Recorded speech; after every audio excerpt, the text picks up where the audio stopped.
Hi there, Andrew here.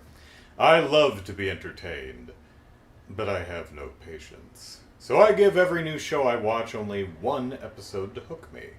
Welcome to Debut Review. Warrior Nun! It's Warrior Nun! A nun who warriors. I know nothing about this show, other than it's called Warrior Nun. So let's learn a little bit about Warrior Nun. After waking up in a morgue, an orphaned teen discovers she now possesses superpowers as the chosen Halo bearer for a secret sect of demon-hunting nuns. I guess that's a trash truck outside. Hooray for garbage collection.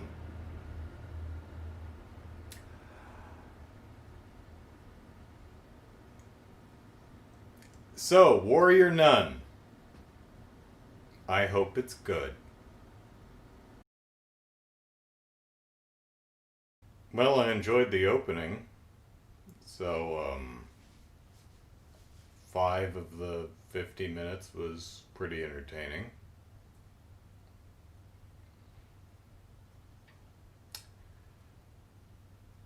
That's not a great ratio. I probably.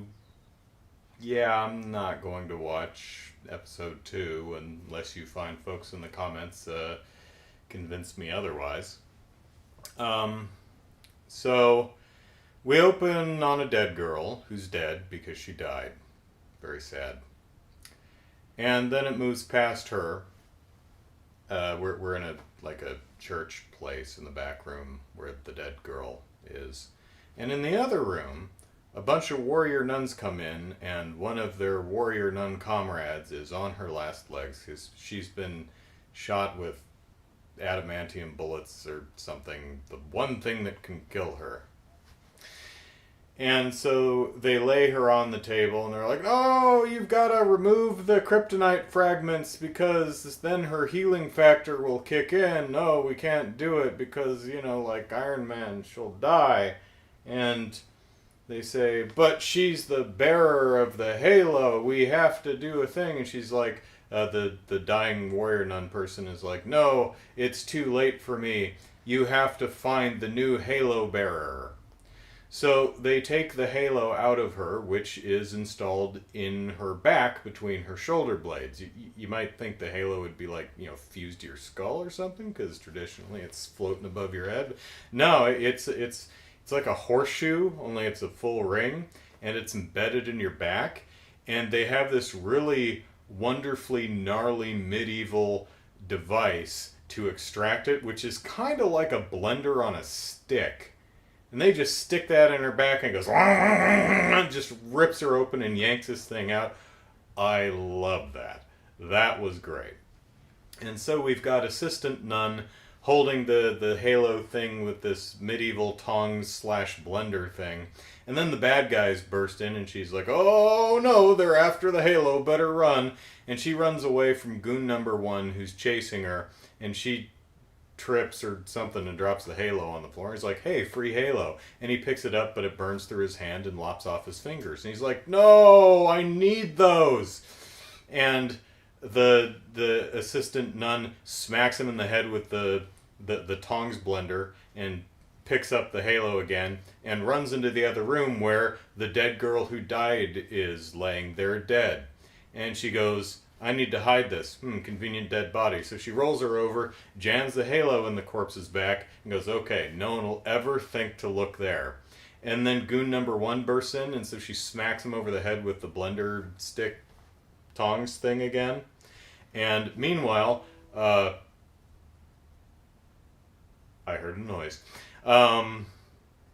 Corpse lady reanimates, and she's like, "Oh gosh, I reanimated. That's awesome. And I was a quadriplegic when I died, and now I got fingers and toe mobility. That's even more awesome. That nun's being choked to death. That's less awesome." And so she picks up the tongs blender thing and hits goon number 1 over the head, and he like disintegrates. So she hits hard. The assistant nun is now dead and laying in front of the door, but that doesn't stop our reanimated hero, who just opens the door and leaves. Pretty cool scene. I liked it. Had some action, had some what's going on, had some fun effects, had some nice gore, had a little bit of body horror going on. We've got a secret society of warrior nuns fighting some fight that, the normal populace can't be aware of. And cool. Unfortunately, the next 45 minutes bored me out of my skull. Not that it was bad. One might even argue it was necessary to set up the rest of the show, but for me, a person who finds himself getting nigh day by day more impatient, had a lot of difficulty sitting through this show. So after the opening, our reanimated corpse friend is like, I can now walk and jump and skip and hop because I no longer use a wheelchair. I've got full functioning legs and arms, so I'm a run on the beach. I'm a dance. I'm a drink. I'm a do ecstasy. I'm a go swim in this pool. Oh crap, I forgot I don't know how to swim. But she's okay. She also finds out she has superpowers because she gets hit by a bus or something, and she teleports somewhere, and her healing factor kicks in, and she's like, that's pretty cool, I have superpowers. And most of the show is basically her checking things off of her bucket list. Walk, done. Dance, done. Do drugs, drink, swim, run on the beach, hop, skip, and a jump. I'm doing all kinds of awesome stuff. I don't care. Maybe I'm an unempathetic putz, and that's why I don't care, but I don't care. I imagine that's kind of necessary to set up where the show might be going, but I still just didn't care and was really bored throughout the majority of this. Now, all of her hop, skip, and jumping is intercut with the church trying to get their halo back, and so they're trying to track down the corpse. None of which is particularly interesting. In fact, the most interesting thing is perhaps the most awkward hand position I have ever seen a pianist actually use. There's a scene where there's a woman playing the piano, and she's holding her right hand like that. Like she's gonna do that at the keyboard, and I'm like, what are you doing? In the next shot, she's playing with a standard, hand position, but so maybe it was a, what am I gonna play? How am I gonna attack? I have no idea what she was doing, but that was to me the most interesting thing, the part of the show that was not the opening. So the show ends, with the warrior nun who died and got the halo yanked out of her. She's being mummified, prepped for burial? Something. She's dead. Someone's fussing with her corpse. And a demon walks in and kills the dude fussing with her corpse. And then roughly flips her over and rips open her back and going, oh, there's no halo in there, gall darn it!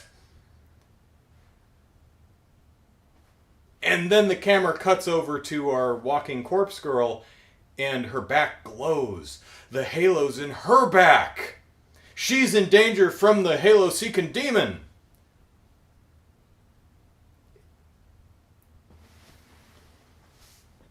Yeah, show, we know. You established that 45 minutes earlier.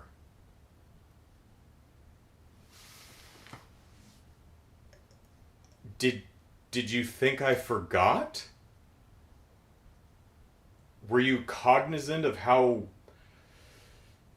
to put this politely, uninteresting the bulk of this episode might be to an unempathetic putz like me, and thought you'd just, remind me, hey, remember the warrior nun in the beginning who had a halo in her back?